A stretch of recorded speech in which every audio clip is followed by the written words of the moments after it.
Seguimos haciendo este Mover al Futuro por la Patriada y vamos a hablar del proyecto de ley de modernización laboral. Y para eso tenemos la ayuda, para entender un poquitito más, de un colega. Él es es periodista de la agencia Paco Urondo, especialista en cuestiones sindicales. Se trata de Rodrigo Lugones. Rodrigo, desde la Patriada te saludamos. Yo soy Quique Duplá. Buenas tardes. ¿Cómo están? ¿Cómo estás, Quique? Hola, ¿Cómo Rodrigo. andan? ¿Cómo estás, viejo? Bien, muy bien, contento. Contento de hablar con ustedes de vuelta. Sí, a mí también me alegra mucho. Ya te hemos molestado en algunas oportunidades, así que seguimos haciéndolo, Rodri. ¿Nos escuchás bien, verdad? Perfecto. Visto. Perfecto. Nosotros también, nosotros también. Bueno, ¿qué primera aproximación podemos decir acerca de este proyecto de modernización, Rodrigo? No, lo más loco, podemos decir, y te va a sorprender inclusive a muchos, que todavía no se sabe cuál es el proyecto. Hace un rato, hace unas horas, se juntó con diputados, ¿sí?, y senadores, y cuando salieron, Mariano Recalde, por ejemplo, uno de los que se juntó, dijo, todavía no la CGT, y nosotros no tenemos ninguna precisión concreta. Sabemos que hay algunas líneas generales sobre algunos temas que está clarísimo que quieren buscar, pero la letra, estrictamente hablando, no, el gobierno no lo oficializó, no dijo, este es el PDF, este es lo que vamos a hacer, así que estamos discutiendo sobre la base de, por supuesto, reuniones que mantuvo, por ejemplo, Gerardo Martínez, la CGT, con Sturzenegger. Sí. Gerardo Martínez, que es un dirigente, quiero ser preciso con esto, es un dirigente que ha tenido una lógica de diálogo, ha tratado, los gobiernos no eran peronistas. Pará, Rodri, porque tenés mala señal. ¿Estás nos podemos comunicar de otro modo? Sí, no hay problema. ¿Por WhatsApp te escriben? Perfecto. Pará, ahí Perfecto. te contactan, porque te escuchamos muy entrecortado. Dale, gracias, Rodri. Bueno, Gracias. Ahora vamos a seguir charlando con Rodrigo Lugones. Reforma laboral, decía Rodri, habló recién Mariano Recalde, que es senador nacional del kirchnerismo, del peronismo, del kirchnerismo, diciendo, bueno, todavía no sabemos nada, todavía el gobierno no presentó ningún proyecto. Es cierto, a mí me llama la atención esto, porque Milei hizo el papelón que hizo en Oslo, de dejó de garpe a los reyes de Oslo y a todos esos, para venir a firmar el proyecto que no había firmado antes de irse. Uh-huh. Pero entonces, si está firmado, ¿cómo no le llegó a los senadores que debería entrar por ahí? Salvo que Patricia Bullrich ya lo tenga y no se lo mostró a nadie. Por ahora, están en este juego que a veces hace la política, que es hacer trascender temas, que uno no sabe si son para llevarse la marca. Claro. Che, hablen de indemnizaciones, pero en realidad Lo que me vamos por interesa acá. es esto, claro. O al revés, tirar temas para empezar a ver qué pasa en la sociedad con algunos temas medios controversiales. No sabemos, estamos en ese momento de previa de una discusión, Sí, que puede ser compleja o grave, digamos. Sí, el presidente quería que la ley de modernización laboral se apruebe antes de fin de año. No la veo. No. Ya no la veo. No, no. Lo más probable es que en enero no haya ¿Extraordinarias? y que haya extraordinarias a partir de febrero. Así que va a tardar esto. No, en diciembre no llega. No llega. Ya está. No llega porque además tampoco los libertarios tienen un Congreso tan favorable, digamos, les fue muy bien, pero son la primera minoría. Claro. No es que son una mayoría absoluta. No, que le sobra por todos lados. Y además, aunque tuviesen una mega mayoría, no se resuelve una ley en un minuto, de hoy para mañana. Pasa por comisiones, te tienen que discutir Claro, mucho. hay mucho debate, seguramente llamar a especialistas. Bueno, Rodrigo, ¿nos escuchás, mi querido amigo? ¿Rodri? Bueno, lo vamos a sacar al aire a Rodrigo, cueste lo que cueste. Qué difíciles son las comunicaciones. Estamos en el siglo XXI. Sí, es increíble. No podemos hablar por teléfono. Es increíble. Bueno, vamos a seguir con esto. ¿Ves? Ahora empiezan a tirar, vos fíjate que lo que hablábamos antes, te tiran una catarata y después te empiezan a negociar y dicen, no, esto no, esto Claro. no. Ahora ya empiezan a decir, no, que no sé, que las indemnizaciones podrían quedar. Viste, ya empieza a embarrarse la cancha, pero como decía Rodrigo Lugones, nadie sabe nada exactamente.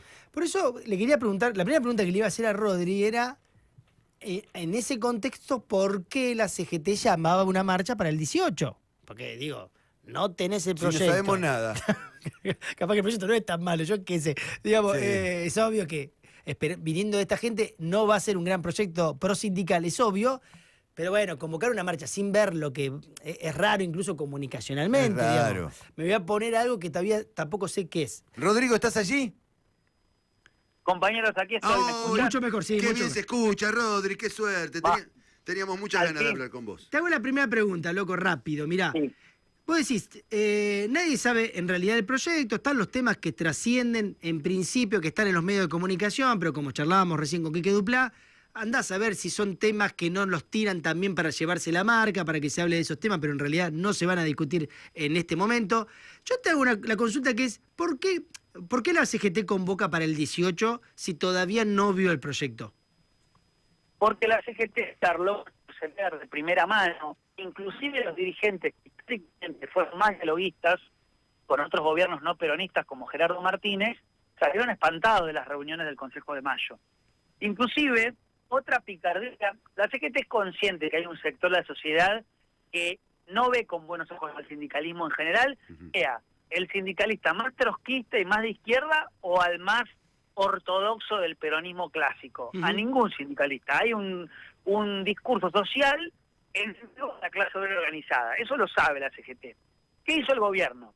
No solo convocó a la CGT y le bajó sin darle un proyecto las ideas de lo que creen que va a ser la reforma laboral, sino que después hizo trascender en una especie de balance de la reunión del Consejo de Mayo que la CGT había dicho que estaba de acuerdo en todo. Sí, hizo mucho Para ruido. generar, claro, para generar malestar, como diciendo, estos salieron en la tele a decir que no van a acordar con nosotros, pero en realidad en la reunión cerrada nos dijeron que sí. Entonces, ¿eso qué hace? Colabora con el ánimo negativo de cierto discurso social, cierta discusión social hacia los dirigentes gremiales. Los dirigentes gremiales rápidamente dijeron, esto no es cierto, ¿sí? Incluso Gerardo Martínez dijo, de ninguna manera hay un cambio de postura del CGT, el informe de Mayo es falso, lo que dijimos ahí lo sostenemos hoy, y rápidamente se juntaron, Jorge Sola, uno de los triunviros del CGT, del Sindicato del Seguro, dialogó con Berkovich en Radio Con Vos, con Alejandro Berkovich, y le dijo, la CGT va a hacer, tiene tres tácticas, la de la lucha callejera, la de la lucha parlamentaria y la lucha estrictamente sindical. Es decir, va a intentar todos los medios, el jurídico, Claro. el parlamentario y el callejero. Y dijo algo más interesante, que después podemos profundizar un poco, que es, ojo, porque la legislación laboral argentina está amparada en tratados internacionales a los que escribimos a través de nuestra Constitución Nacional. Claro. Ojo. Que de hecho el antecedente de la ley bases y el parate que se le dio al capítulo laboral en la justicia es un antecedente fuerte para esta discusión, me parece. Pero sin duda hay jurisprudencia, no hablamos de muchos años atrás, hablamos de hace un par de meses. Claro, claro. Por ahí es por alto, porque hay una idea social de la CGT no hace nada. Yo voy a repetir algo que lo hablamos la vez pasada y voy a sumarme a lo que me dijiste recién. Es la primera vez desde el advenimiento de la democracia a la fecha, los 40 años, que la CGT hace tantos paros, tantas marchas, tantos comunicados en los primeros 2 años no peronista. Claro. Es la primera vez. O sea, en términos estadísticos, es la CGT que más hizo con el gobierno. Y otra cosa más, que es el terreno que muchas veces no lo abordamos, que es el jurídico. No solo la CGT, a través de una presentación ante la justicia, evitó que se caiga la reforma laboral que estaba plantada dentro de la ley bases, dentro de ese paquete general, la CGT bloqueó en la justicia todo el apartado laboral, que no era joda, era esto mismo que quieren implementar ahora, pero metido en el paquete de las 600 páginas de la ley bases. Eso no se pudo implementar. Sí, por supuesto, se está avanzando de facto en un montón de desregulaciones que tienen que ver también con un clima de época. Pero lo cierto es que jurídicamente hablando, se lo dijo Jorge Sola, uno de los triunviros, y es muy interesante, dijo, el Pacto de San José de Costa Rica tiene apartados en los que protege el derecho sindical. Claro. Y dice que cualquier tipo de medida política que afecte, digo, de la libertad, el derecho a huelga, que está cuestionada en este proyecto de reforma laboral, va en contra del Pacto San José de Costa Rica, el cual está escrita en Argentina a partir de la Constitución última, que es la del año 94, si no le pifié el año. O sea, hay muchas instancias, no solo del derecho nacional, digo, el foro laboral, por empezar, un foro en el que hay muchos elementos para discutir. Luego está la cuestión constitucional, inclusive la Corte Suprema. Y luego, además, los tratados internacionales. Quiero contar que el clima social siempre al que lleva a todos los trabajadores a discutir una ley que quiere modificar todas las características básicas y elementales que tienen un porcentaje muy grande de los trabajadores, no todos, porque hay muchos negros, muchos mal pagos, otros es real. Pero bueno, el chiste no es que tienen mejores condiciones y se igualan a los que están peor. El chiste es que los que están mal puedan tener mejores relaciones laborales y ganen mejores sueldos y tengan una mejor vida, no es nivelar para abajo. Claro. Sí, esto está bien lo que decís, esto de, bueno, como no sabemos de la reforma, estamos hablando medio en el aire y es un problema, porque incluso se decía que había un capítulo en esta reforma laboral dedicada a las plataformas y a los trabajadores de plataforma. Pero bueno, andá a saber si es cierto o no. Exacto. Bueno, hay algunas cosas que trascienden. A ver, hay algunas cosas que uno puede decir. Yo escuché hoy a la mañana en mi ministro de Trabajo, Walter Correa, que dijo, discutir se puede discutir todo. El tema es defender los cuerpos de los laburantes, las cabezas de los laburantes y los derechos de todos. Empezar a pensar, hay que pensar las plataformas, por supuesto que hay que pensarlas. Hay que pensar la relación con la tecnología que hay en la industria, que se modernizó completamente y eso hace que los trabajadores requieran otras capacitaciones, por supuesto. El tema es en qué marco vos lo querés pensar y yendo hacia dónde. Uno rápidamente dice, toda reforma que no se plantee el campo popular está tomada de forma tramposa por la reacción. Sería como una lección que nos puede dar esta etapa, ¿no? Y bueno, sí, tal cual. Todas las cosas que vos no haces, bueno, después el otro la va a hacer, incluso con esta trampa que es, en nombre de un reformismo que se necesita, por ejemplo, no sé, hoy escuchábamos temprano a uno de los abogados de la UIA, creo que era, diciendo, no, lo que pasa es que esta es una legislación obsoleta del 75, bla, bla, bla. Claro, pero decir, ¿y qué? ¿Cambiarla? Entonces le seguían preguntando, y decían, ¿y va a generar empleo? No, yo no digo que vaya a generar empleo. Es que, como... Es una discusión ideológica, pareciera, ¿no? Total. Es una discusión... O vas a cobrar en dólares y después cuando rascas un poco, no, en dólares o en ticket canasta. Depende de dónde trabajes, ¿viste? Bueno, y les digo algo más. Ustedes recuerdan que hace unos meses atrás se había filtrado un video de Sturzenegger hablándole a empresarios argentinos diciéndoles, muchachos, nosotros no pudimos hacer la ley básica. Sí, claro. Pero les dimos una serie de marcos para que hagan un montón de cosas y ustedes no lo aprovechan. No hicieron nada. Sí. Al final, me insisten, les doy lo que quieren y no hacen. ¿El truco cuál es detrás de todo esto? En realidad, estas medidas no generan desarrollo productivo nacional, no generan producción, no dan más laburo, sino que están hechas para quebrar lo más profundo de la organización de los trabajadores en la Argentina, a pesar de que es cierto que viene de alguna manera en retroceso la clase de Argentina en términos organizativos, porque si vos lanzás un IFE en una pandemia para cubrir a la gente que labura, entre comillas, en la economía informal, lo pensás para 1 millón de personas y se anotan 10 millones, es decir, Claro. 10 veces más de lo que estabas pensando, evidentemente algo no viste de lo que ocurrió o de lo que está ocurriendo. Entonces, eso hay que poder abordarlo. Si vos tenés un montón de gente, hablaba con un amigo, un fundador del sindicato de motoqueros, el primer CIMECA, que luego se dividió en ASIN y en ZUMRA, ¿no?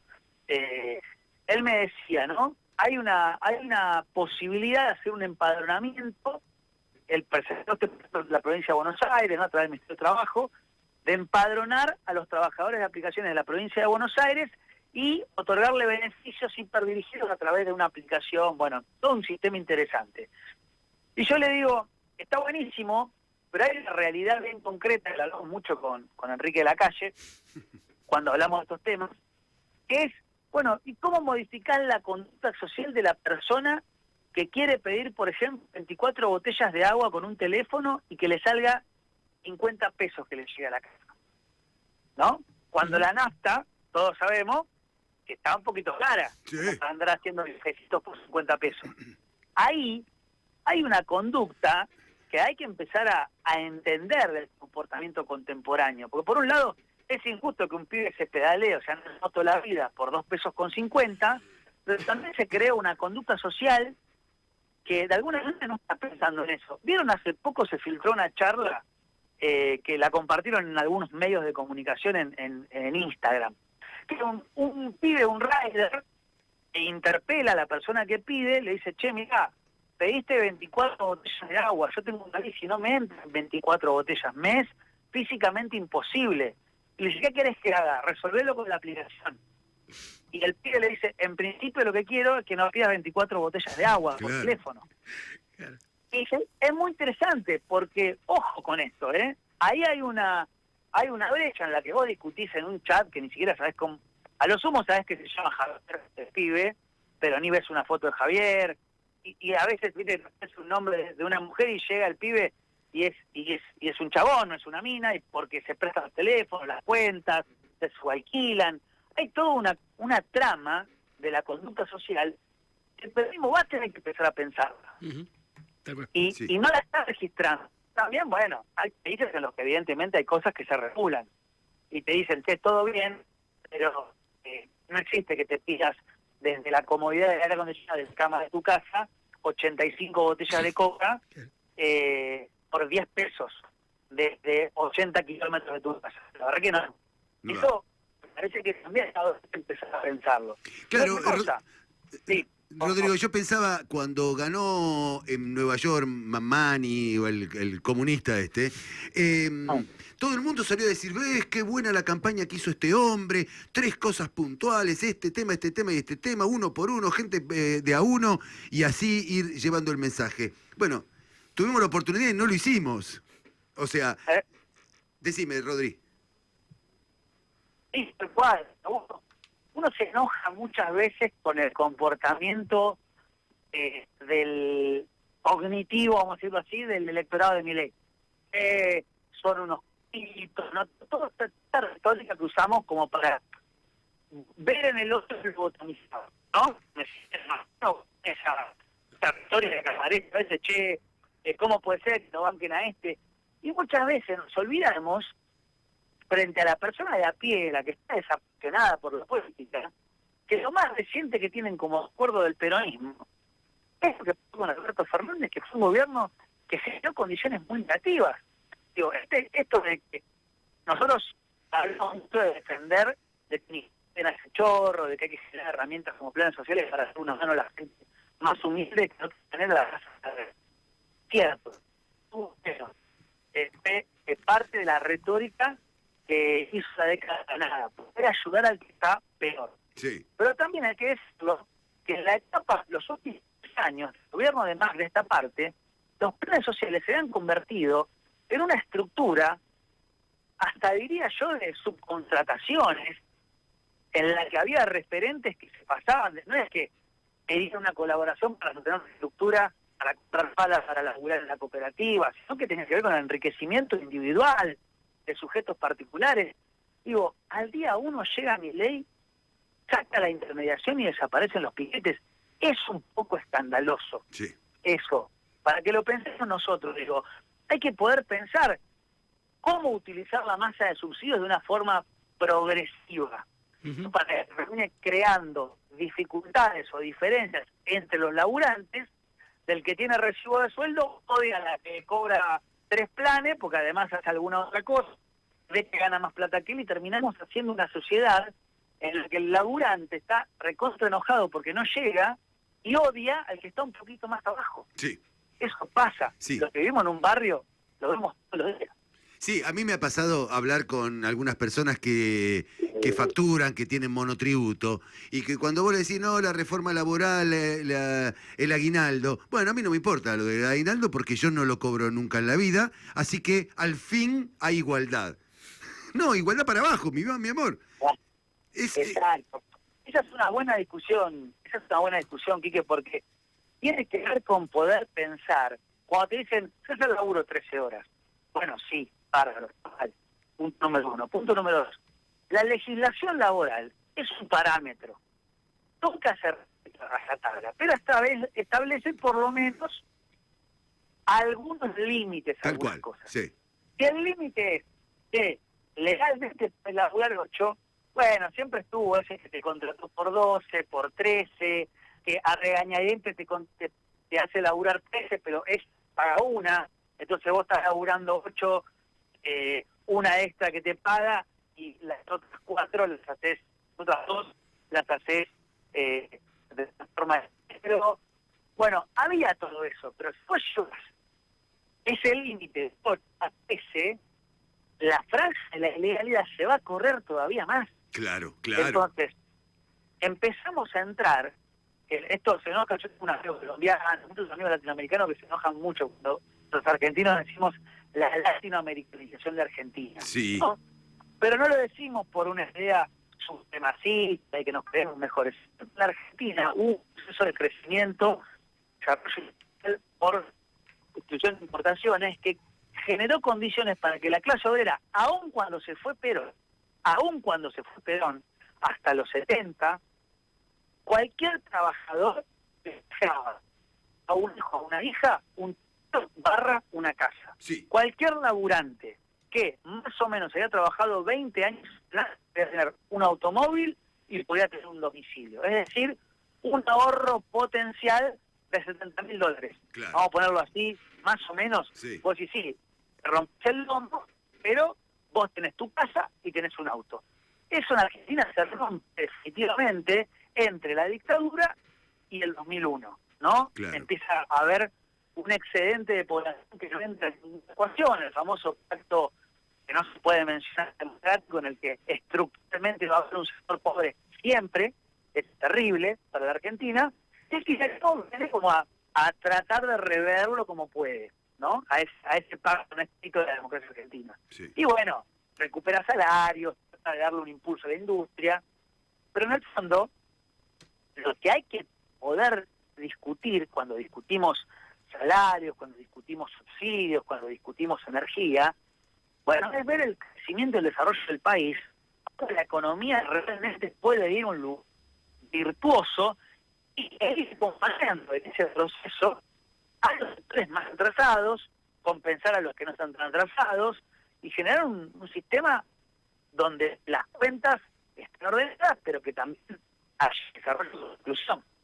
Ese es un poco porque si no estamos hablando, digo, que es lo que vino a discutir, me parece, inteligentemente el kirchnerismo en la mejor y primera etapa del kirchnerismo, ¿no? Sí. La idea de los muertos no pagan deudas, Sí. o esta idea de interesante, ningún que viene a hacer chorro, o esta idea de la idea del sureste que mató a un montón de gente, pero en función de un proceso económico global que a 6-7 millones de personas en el mundo del trabajo. Claro. Está bien. Está muy bien. Entonces, sí. Muy bien. Rodri, es un gustazo charlar con vos, amigo. Muchas gracias por ayudarnos con esta información. Y bueno, y no faltará oportunidad para que nos volvamos a encontrar en el aire, si te parece bien. Gracias a ustedes. Y lo último que quiero decir es que la CGT anunció una marcha para el 18 de diciembre Sí. en contra de la reforma laboral. Tal cual. ¿Sí? Tal cual. Perfecto. Rodrigo, te abrazamos fuerte. Muchas gracias. Adiós, abrazo a todos. Adiós. Allí se retira Rodrigo Lugones, él es periodista de la agencia Pacurondo, especialista en cuestiones sindicales. 34 pasaron de las 5 de la tarde.